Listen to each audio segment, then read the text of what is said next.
दोस्तों, आज हम पढ़ने जा रहे हैं यूजीसी नेट पाठ्यक्रम में लगी कहानी में कानों में कंगना, जिसके रचनाकार हैं राजा राधिका रमण प्रसाद सिंह। चलिए तो हम कहानी को शुरू करते हैं। किरण, तुम्हारे कानों में क्या है? उसके कानों से चंचल लट को हटाकर कहा। कंगना। अरे, कानों में कंगना? सचमुच दो कंगन कानों को घेर कर बैठे थे। तब कहाँ पहनूं? किरण अभी भोरी थी। दुनिया में जिसे भोरी कहते हैं वैसी भोरी नहीं। उसे वन के फूलों का भोलापन समझो। नवीन चमन के फूलों की भंगी नहीं, विविध खाद या रस से जिनकी जीविका है, निरंतर काट छांट से जिनका सौंदर्य है, जो दो घड़ी चंचल चिकने बाल की भूषा है, दो घड़ी तुम्हारे फूलदान की शोभा। वन के फूल ऐसे नहीं, प्रकृति के हाथों से लगे हैं, मेघों की धारा से बढ़े हैं। चटुल दृष्टि इन्हें पाती नहीं, जगद्वायु इन्हें छूती नहीं। यह सरल सुंदर सौरभमय जीवन है। जब जीवित रहे तब चारों तरफ अपने प्राण धन से हरे भरे रहे। जब समझ आया तब अपनी माँ की गोद में झड़ पड़े। आकाश स्वच्छ था, नील उदार सुंदर, पत्ते शांत थे। संध्या हो चली थी, सुनहरी किरणें सुंदर पर्वत की चूड़ा से देख रही थी। वह पतली किरण अपनी मृत्यु शैया से इस शून्य निविड़ कानन में क्या ढूंढ रही थी, कौन कहे? किसे एकटक देखती थी, कौन जाने? अपनी लीला भूमि को स्नेह करना चाहती थी, या हमारे बाद वहाँ क्या हो रहा है इसे जोहती थी? मैं क्या बता सकूं? जो हो, उसकी उस भंगी में आकांक्षा अवश्य थी। मैं तो खड़ा खड़ उन बड़ी आंखों की किरण लूटता था। आकाश में तारों को देखा या उन जगमग आंखों को देखा, बात एक ही थी। हम दूर से तारों के सुंदर शून्य झिकमिक को बार बार देखते हैं, लेकिन वह सस्पंद निश्चेष्ट निशेष निश्चेष ज्योति सचमुच भावहीन है, या आप अपनी अंतर लहरी से मस्त है? इसे जानना आसान नहीं। हमारी ऐसी आंखें कहाँ उनके सहारे उस निगूढ़ अंतर में डूब कर था ले। मैं रसाल की डोली थाम कर पास ही खड़ा था। वह बालों की को हटाकर कंगन दिखाने की भंगी प्राणों में रह रह कर उठती थी। जब माखन चुराने वाले ने गोपियों के सर के मटके को तोड़कर उनके भीतर किले को तोड़ डाला, या नूर जहां ने अंचल से कबूतर को उड़ाकर शहंशाह के कठोर हृदय की धज्जियां उड़ा दी, फिर नदी के किनारे बसंत बल्लभ रसाल पल्लवों की छाया में बैठी किसी अपरूप बालिका की यह सरल स्निग्ध भंगिमा एक मानव अंतर पर क्यों न दौड़े? दोस्तों, आजकल यूजीसी नेट में जैसे बीच से कथन दे दिए जाते हैं कहानियों से या किसी भी विधा से, तो आपको ये इस कहानी पंक्तियों पे बिल्कुल फोकस रहना है कि किस कहानी से आई, किसने कहा। जैसे ये मैं रसाल की डोली थाम कर पास ही खड़ा था, तो इस तरह से आ जाएगा तो आप कंफ्यूज हो सकते हैं कि ये किस कहानी की पंक्ति है। किरण इन आंखों के सामने प्रतिदिन आती ही जाती थी। कभी आम के टिकोरे से आंचल भर लाती, कभी मौलसिरी फूलों की माला बना लाती, लेकिन कभी भी ऐसी बाल सुलभ लीला आंखों से होकर हृदय तक नहीं उतरी। आज कौन था, कौन शुभ, आज क्या था, कौन शुभ या अशुभ क्षण था कि अचानक वह बनैली लता मंदार माला से भी कहीं मनोरम दिख पड़ी। कौन जानता था कि चाल से कुचाल जाने में, हाथों से कंगन भूलकर कानों में पहनने में इतनी माधुरी है, 2 टके के कंगने में इतनी शक्ति है। गोपियों को कभी स्वप्न में भी नहीं झलका था कि बांस की बांसुरी में घूंघट खोलकर नचा देने वाली शक्ति भरी है।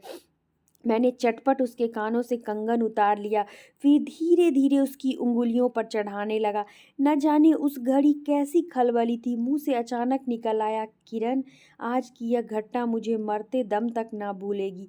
यह भीतर तक बैठ गई। उसकी बड़ी बड़ी आंखें और भी बड़ी हो गई। मुझे चोट सी लगी। मैं तत्क्षण योगीश्वर की कुटी की तरफ चल दिया। प्राण भी उस समय नहीं चल दिए, यही विस्मय था। एक दिन था एक दिन था, इसी दुनिया में दुनिया से दूर रहकर लोग दूसरी दुनिया का सुख उठाते थे।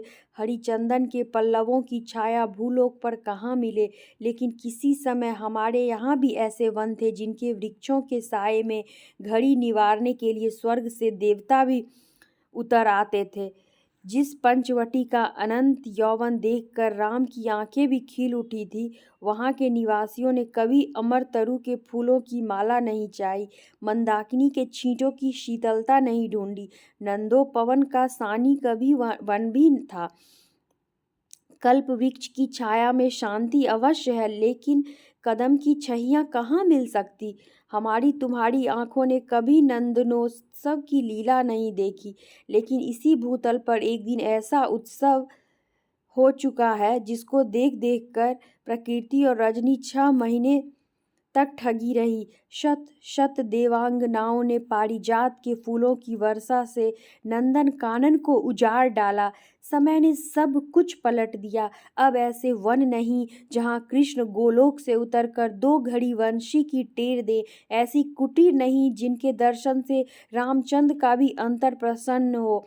या ऐसे मुनीश नहीं जो धर्म धुरंधर धर्मराज को भी धर्म में शिक्षा दे। यदि 1-2 भूले भटके हों भी, तब अभी तक उन पर दुनिया का पर्दा नहीं उठा, जगन माया की माया नहीं लगी। लेकिन वे कब तक बचे रहेंगे? लोग अपने यहाँ अलौकिक बातें कब तक होने देगा? भव सागर की जल तरंगों पर स्थिर होना कब संभव है?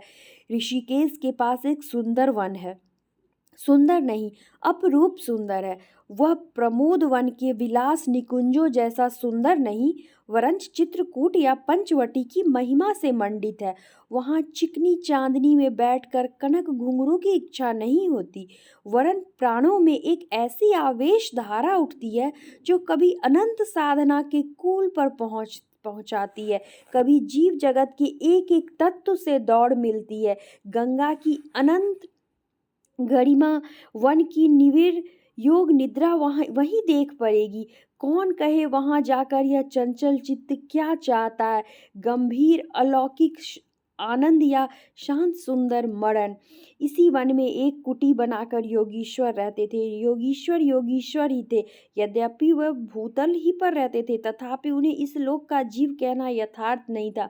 उनकी चित्त वृत्ति सरस्वती के श्री चरणों में थी या ब्रह्मलोक की अनंत शांति में लिपटी थी, और वह बालिका स्वर्ग से एक रश्मि उतरकर उस घने जंगल में उजेला करती फिरती थी। वह लौकिक मायाबद्ध जीवन नहीं था। इसे बंधन रहित बाधाहीन नाचती किरणों की लेखा कहिए, मानो निर्मुक्त चंचल मलय वायु फूल फूल पर डाली पर डोलती फिरती हो, या कोई मूर्तिमान अमर संगीत बेरोक टोक हवा पर या जल की तरंग भंग पर नाच रहा हो। मैं ही वहाँ इस लोक का प्रतिनिधि था। मैं ही उन्हें उनकी अलौकिक स्थिति से इस जटिल मर्त्य राज में खींच लाता था। कुछ साल से मैं योगीश्वर के यहाँ आता जाता था। पिता की आज्ञा थी कि उनके यहाँ जाकर अपने धर्म के सब ग्रंथ पढ़ डालो। योगीश्वर और बाबा लड़कपन के साथी थे, इसलिए उनकी मुझ पर इतनी दया थी। किरण उनकी लड़की थी। उसी कुटीर में एक वही दीपक थी। जिस दिन की घटना मैं लिख आया हूँ, उसी दिन सवेरे मेरे अध्ययन की पूर्णाहुति थी, और बाबा के कहने पर एक जोड़ा पीताम्बर, 5 स्वर्ण मुद्राएं तथा किरण के लिए 2 कनक कंगन आचार्य के निकट ले गया। योगीश्वर ने सब लौटा दिए, केवल कंगन को किरण उठा ले गई। वह क्या समझकर चुप रह गए। समय का अद्भुत चक्र है। जिस दिन मैंने धर्म ग्रंथ से मुंह मोड़ा, उसी दिन कामदेव ने वहां जाकर उनकी किताब का पहला सफ़ा उल्टा। दूसरे दिन मैं योगीश्वर से मिलने गया। वह किरण को पास बिठाकर न जाने क्या पढ़ा रहे थे। उनकी आंखें गंभीर थी। मुझको देखते ही वह उठ पड़े और मेरे कंधों पर हाथ रखकर गदगद स्वर से बोले, नरेंद्र, अब मैं चला, किरण तुम्हारे हवाले है। यह कहकर किसी की सुकोमल उंगलियां मेरे हाथों में रख दी। लोचनों के कोने पर 2 बूंद निकलकर झांक पड़ी। मैं सहम उठा। क्या उन पर सब बातें विदित थी? क्या उनकी तीव्र दृष्टि मेरी अंतर्लहरी तक डूब चुकी थी? वह ठहरे नहीं, चल दिए। मैं कांपता रह गया। किरण देखती रह गई। सन्नाटा छा गया। वन वायु भी चुप हो चली। हम दोनों भी चुप चल पड़े। किरण मेरे कंधे पर थी। हठात अंतर से कोई अकड़ कर कह उठा, हाय नरेंद्र, यह क्या? तुम इस वनफूल को किस चमन में ले चले? इस बंधन विहीन स्वर्गीय जीवन को किस लोक जाल में बांधने चले? कंकड़ी जल में जाकर कोई स्थायी विवर नहीं फोड़ सकती। क्षण भर क्षण भर क्षण भर जल का समतल भले ही उलट पुलट हो, लेकिन इधर उधर से जल तरंग दौड़कर उस छिद्र का नाम निशान भी नहीं रहने देती। जगत की भी यही चाल है। यदि स्वर्ग से देवेंद्र भी आकर इस लोक चलाचल में खड़े हों, फिर संसार देखते ही देखते उन्हें अपना बना लेगा। इस काली कोठरी में आकर इसकी कालिमा से बचे रहें, ऐसी शक्ति अब आकाश कुसुम ही समझो। 2 दिन में राम हाय जानकी कहकर वन वन डोलते फिरे। 2 क्षण में यही विश्वामित्र को भी स्वर्ग से घसीट लाया। किरण की भी यही अवस्था हुई। कहाँ प्रकृति की निर्मुक्त गोद, कहाँ जगत का जटिल बंधन पाश, कहाँ से कहाँ आ पड़ी। वह अलौकिक भोलापन, वह निसर्ग उच्छ्वास हाथों हाथ लुट गए। उस वनफूल की विमल कांति लौकिक चमन की मायावी मनोहारिता में परिणत हुई। अब आंखें उठाकर आकाश से नीरव बातचीत करने का अवसर कहाँ से मिले।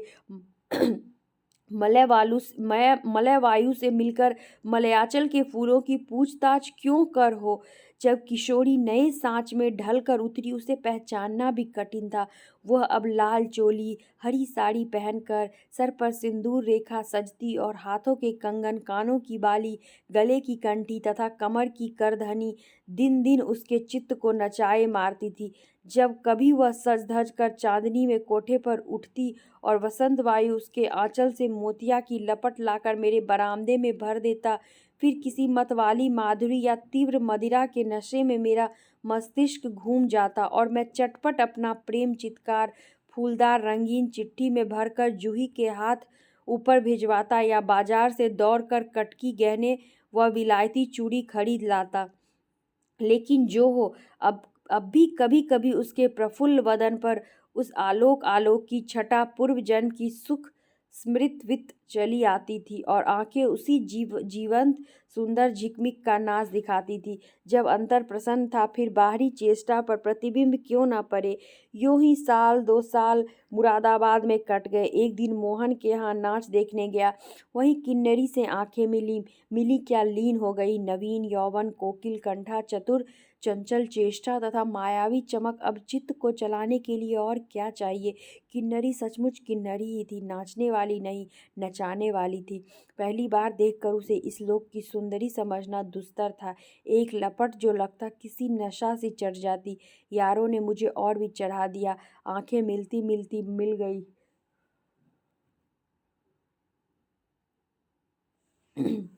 हृदय को भी साथ साथ घसीट ले गई। फिर क्या था। इतने दिनों की धर्म शिक्षा, 7 वत्सर की पूज्य लक्ष्मी, बाप दादों की कुल प्रतिष्ठा, पत्नी से पवित्र प्रेम, एक एक करके उस प्रदीप्त वासना कुंड में भस्म होने लगे। अग्नि और भी बढ़ती गई। किन्नरी की चिकनी दृष्टि, चिकनी बातें घी बरसाती रही। बार बार सब जल उठा। मैं भी निरंतर जलने लगा, लेकिन ज्यों ज्यों जलता गया जलने की इच्छा जलाती रही।